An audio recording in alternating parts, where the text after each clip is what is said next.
The wooden benches creaked as the townspeople shifted uneasily. Outside, thunder rolled across a dark sky, as if the night itself knew a verdict was coming. Inside the courthouse, a powerful man waited to be set free. Everyone knew his wealth and influence stretched further than the law. The judge lifted his gavel, ready to close a case built on fear. Then the heavy doors swung open. A tiny girl, no older than 4, stepped in clutching a teddy bear. Beside her, a massive German shepherd's nails clicked on marble. She pointed at the accused and said, "He killed her."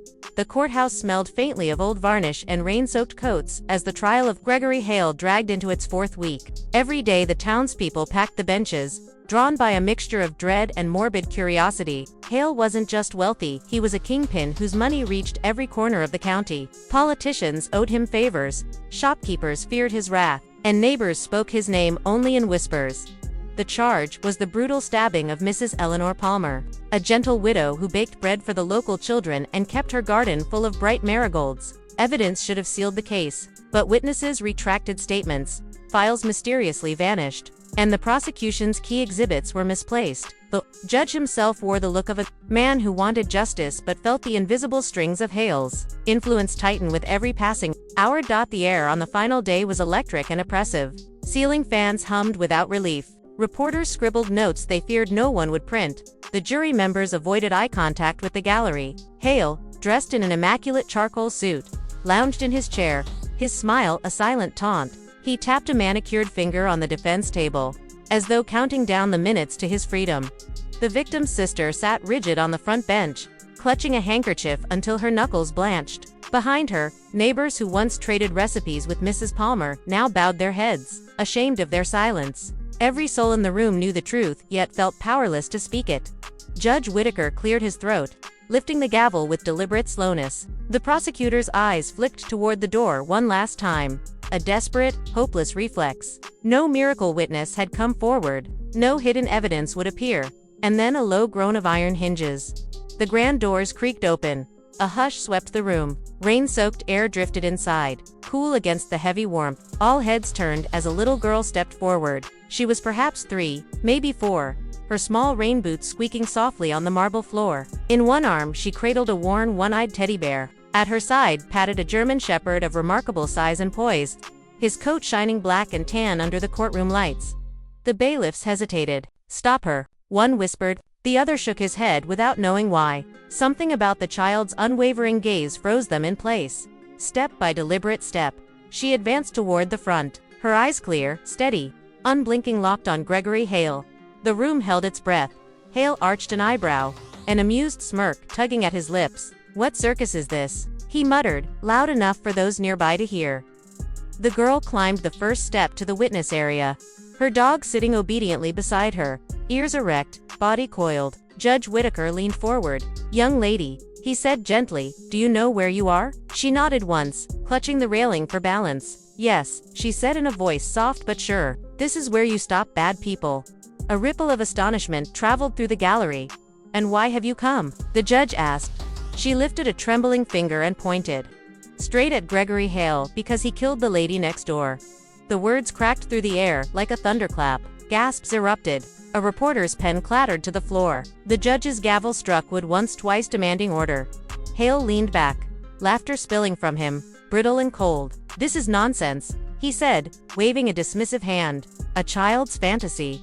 His attorney sprang up. "Your Honor, clearly this little girl is confused. We should escort her out." "Sit down," Judge Whittaker commanded, his voice sharp as a blade. "The court will hear her."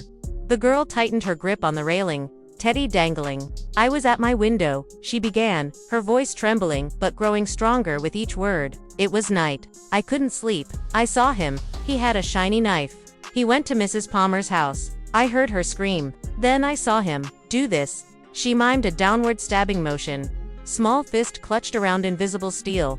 The gallery recoiled as if they themselves had felt the knife. "She was kind," the girl whispered. "She gave me cookies. Now she's gone because of him." The defense attorney's face flushed crimson. "Your Honor, this testimony is outrageous. She's a child enough." The judge thundered, gavel slamming. Hale sneered. "Remove her. This farce has gone on long enough." Tears welled in the girl's eyes, but she stood straighter. Her gaze shifted to the dog beside her. "I need you," she said clearly. The German Shepherd sprang to his feet.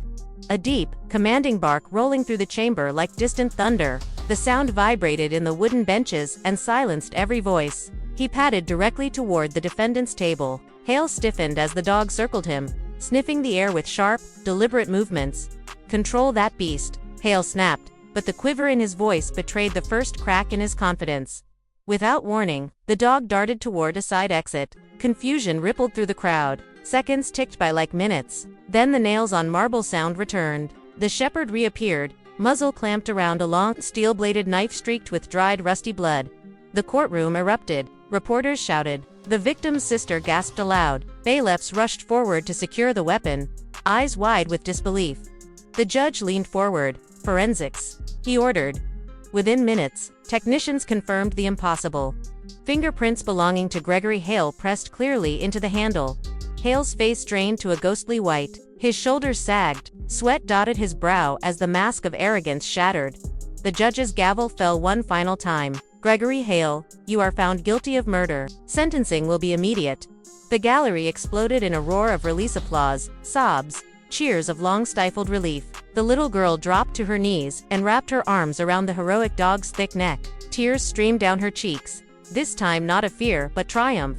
Moments later, her parents burst through the doors, breathless and wide-eyed. They swept her into their arms, gratitude and pride mingling in their tears. "You were so brave," her mother whispered.